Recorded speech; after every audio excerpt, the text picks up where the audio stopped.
आज रात दिल्ली में जुटेंगे हरियाणा के सांसद। भिवानी महेंद्रगढ़ से सांसद धर्मवीर सिंह के निवास पर आयोजित डिनर में सीएम नायब सैनी भी रहेंगे मौजूद।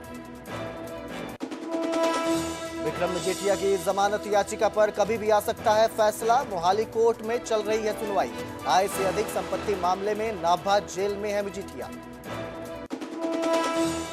गनीव कौर मजीठिया की याचिका पर पंजाब सरकार को नोटिस। विजिलेंस के नोटिस को दी गई है चुनौती। अगली सुनवाई 26 सितंबर को होगी। यमुनानगर के हथनी कुंड बैराज में खतरे की घंटी। सीजन का सबसे ज्यादा 1,78,000 क्यूसेक पानी हुआ दर्ज। आसपास के कई जिलों में बाढ़ का खतरा।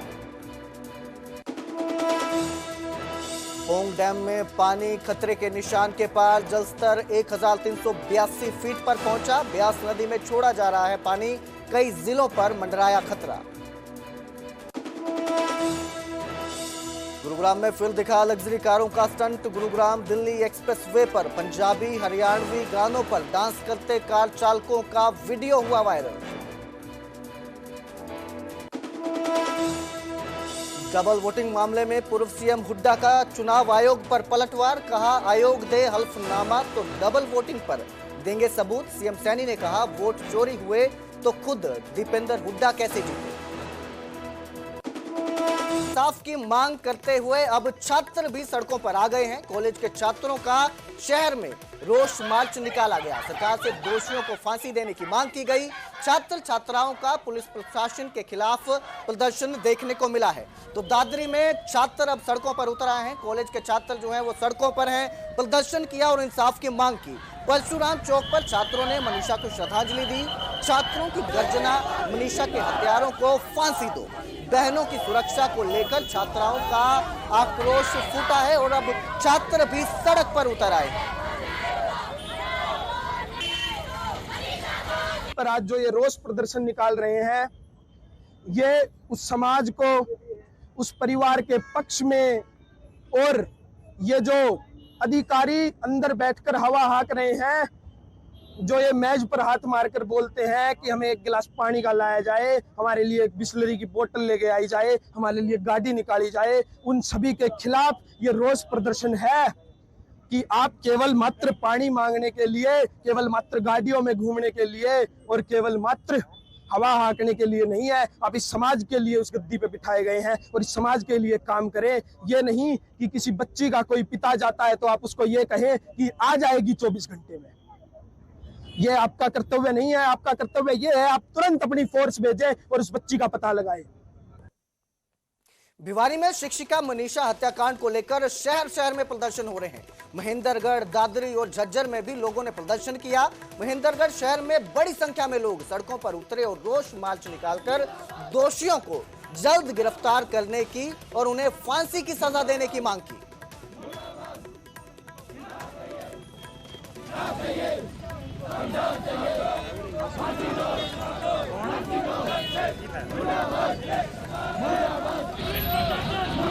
हमारी ये मांग है कि बहन मनीषा की 10 लाख हत्या कर दी गई है, तो बहन मनीषा को इंसाफ मिलना चाहिए। जो भी हत्यारे उनको फांसी की सजा मिलनी चाहिए।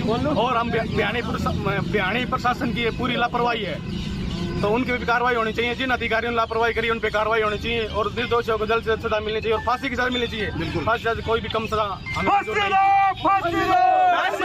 प्रदर्शन जो 18 साल की गुड़िया मनीषा की निर्मम हत्या की गई है। एक गरीब परिवार से वो बेटी थी जो अपनी पढ़ाई के साथ साथ अपने घर का खर्चा भी चला रही थी। 5 दिन होने के बाद भी प्रशासन सरकार नाकाम रही उन कातिलों को पकड़ने के लिए। पूरे देश भर में, पूरे हरियाणा में उसको लेकर एक रोष है। सरकार और प्रशासन के खिलाफ प्रदर्शन है कि 5 दिन होने के बावजूद भी हत्यारे नहीं पकड़े गए हैं। वो एक गरीब बेटी स्कूल के लिए गई थी, अपने घर का गुजर बसर चला रही थी, पढ़ाई भी करती थी, साथ साथ में स्कूल में पढ़ाती भी थी। उसके साथ रेप करके उसकी निर्मम हत्या की गई है। उसका रोष पूरे प्रदेश भर में है और उसी के रोष के चलते आज यहाँ इकट्ठे हुए हैं। मांग ये है कि 5 दिन से हत्यारे बाहर है, जल्दी से जल्दी उनको गिरफ्तार करके फांसी से भी बढ़ के अगर कोई सजा है। कल दादरी में मनीषा हत्याकांड में इंसाफ को लेकर फोगाट खां भी उतरी है और 24 घंटे का अल्टीमेटम दिया है कि आरोपियों की गिरफ्तारी की जाए। अगर आरोपियों की गिरफ्तारी नहीं हुई तो सर्वखाप महापंचायत होगी। फोगाट खाप की बैठक होगी। प्रशासन पर निशाना साधा फोगाट खाप ने। इसके साथ ही 24 घंटे का अल्टीमेटम दिया है। मनीषा हत्याकांड में खाप ने फांसी की सजा की मांग की है। जो भी दोषी है उसको फांसी की सजा देने की मांग की है। खाप ने कहा है सरकार और पुलिस कार्रवाई करने में फेल नजर आ रहे हैं। पीड़ित परिवार के साथ खाप खड़ी है, न्याय दिलाने की मांग कर रही है और जरूरत पड़ी तो उत्तर भारत में बड़ा आंदोलन किया जाएगा। आरोपियों की गिरफ्तारी नहीं हुई तो और भी अधिक कठोर फैसले लिए जाएंगे।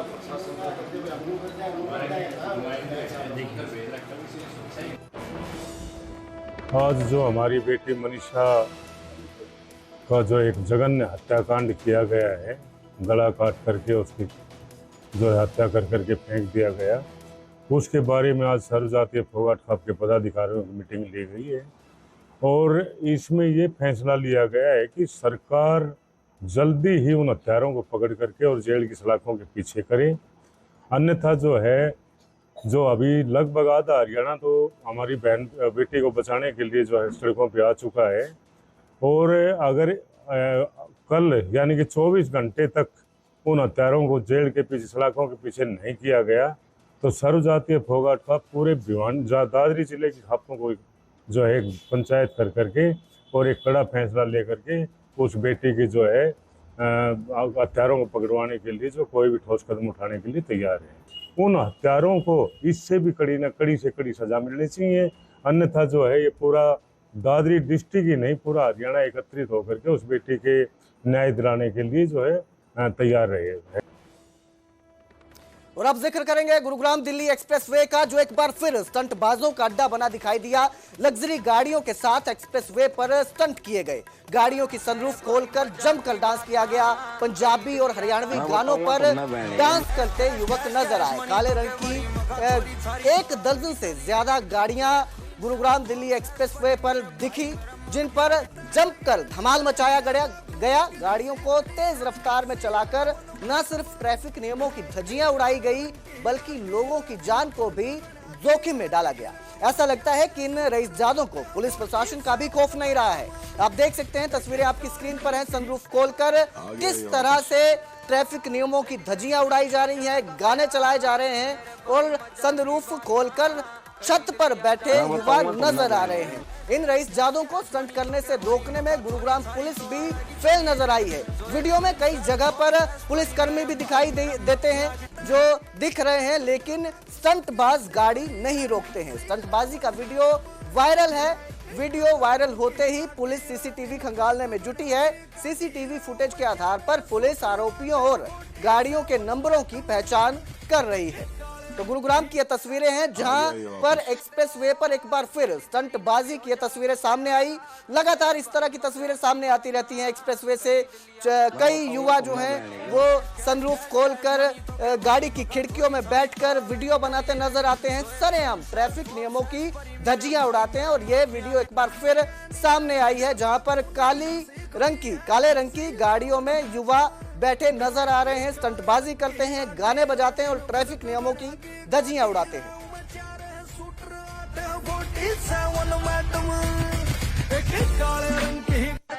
आ गया ये वापस।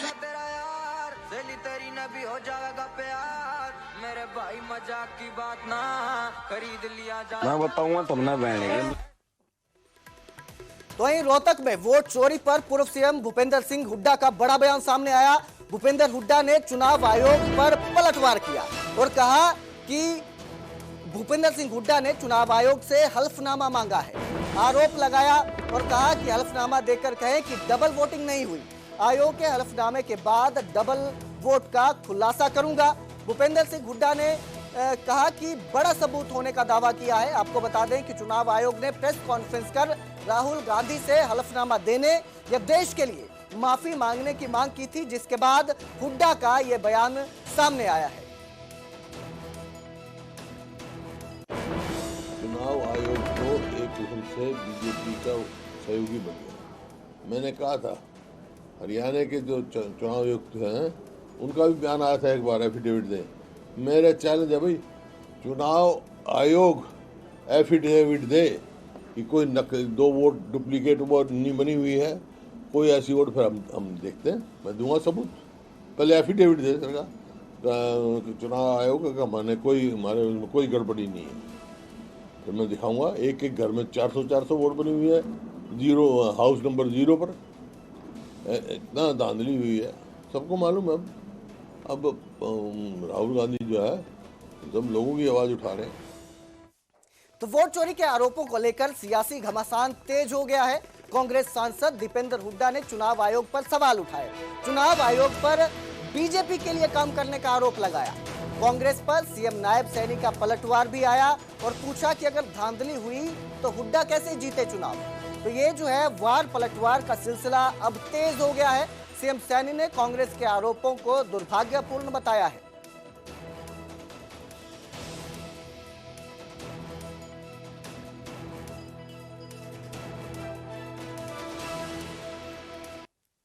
जैसा कि आप देख रहे हैं कि बड़े पैमाने पे चुनाव के अंदर भारतीय जनता पार्टी चुनाव की प्रक्रिया का दुरुपयोग कर रही है और चुनाव आयोग जो निष्पक्ष भूमिका होनी चाहिए वो निष्पक्ष भूमिका हो जाए भाजपा की सहायक भूमिका में नजर आ रहा है।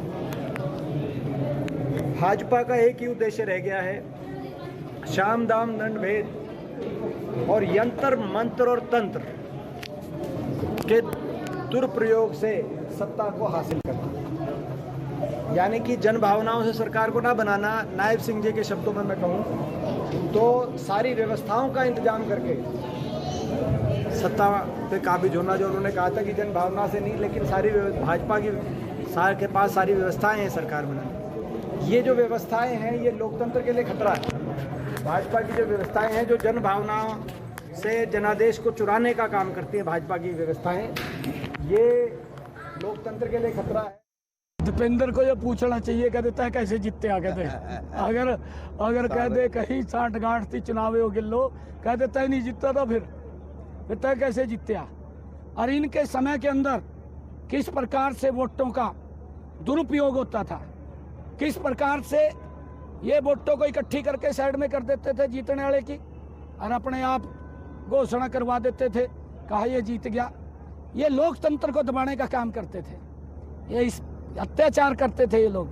परंतु मोदी जी ने जो ये ट्रांसपेरेंसी वोटिंग हो रही है, किसी को कोई अगर शक सुबह है 4 बार देख ले भाई, 5 बार देख ले, तेरे तो सामने मशीन रखी है, कोई दिक्कत आ। परंतु इस प्रकार के आरोप लगाने ये दुर्भाग्यपूर्ण है। और दुर्भाग्यपूर्ण इसलिए है क्योंकि कांग्रेस समाप्त हो चुकी है, अब तो ये समाप्ति की तरफ है। आज रात हरियाणा बीजेपी के सांसद दिल्ली में इकट्ठा होंगे। सांसद धर्मवीर सिंह के घर पर सभी सांसद जुटेंगे। धर्मवीर सिंह के घर पर डिनर में शामिल होंगे। हरियाणा बीजेपी के सभी सांसद इसमें शिरकत करेंगे। मुख्यमंत्री नायब सिंह सैनी डिनर में शामिल होंगे। डिनर के साथ कई मुद्दों पर चर्चा की संभावना है। हरियाणा में राजनीतिक गतिविधियों पर चर्चा होगी। जो भी गतिविधियां चल रही हैं, राजनीतिक हैं, जो भी मुद्दे हैं, इनको लेकर भी चर्चा की जाएगी। तो आज सभी जो सांसद हैं हरियाणा बीजेपी के वो इकट्ठा होंगे, दिल्ली में इकट्ठा होंगे और वहां पर सांसद धर्मवीर सिंह के घर पर डिनर में शामिल होंगे। यार ये जब भी लोकसभा का या राज्यसभा का सेशन चलता है तो मुख्यमंत्री माननीय मनोहर लाल जी थे तब भी, माननीय नायब सैनी जी बने हैं तब भी, ये एक सांसद के घर, क्योंकि आज के दिन हम मात्र 10 सांसद हैं, 5 लोकसभा में, 5 राज्यसभा में, 10 आदमी बैठ के प्रदेश के हित में क्या हो सकता है, राष्ट्र के से, क्योंकि हम दिल्ली में बैठे हैं, प्रदेश की योजनाओं के लिए दिल्ली में हमने कौन से प्रोजेक्ट के लिए कोशिश करनी चाहिए, प्रदेश के अंदर अपने अपने क्षेत्र में कौन से काम करवाए जा सकते हैं, इन सब के लिए चर्चा आज से नहीं पिछले 11 साल से होती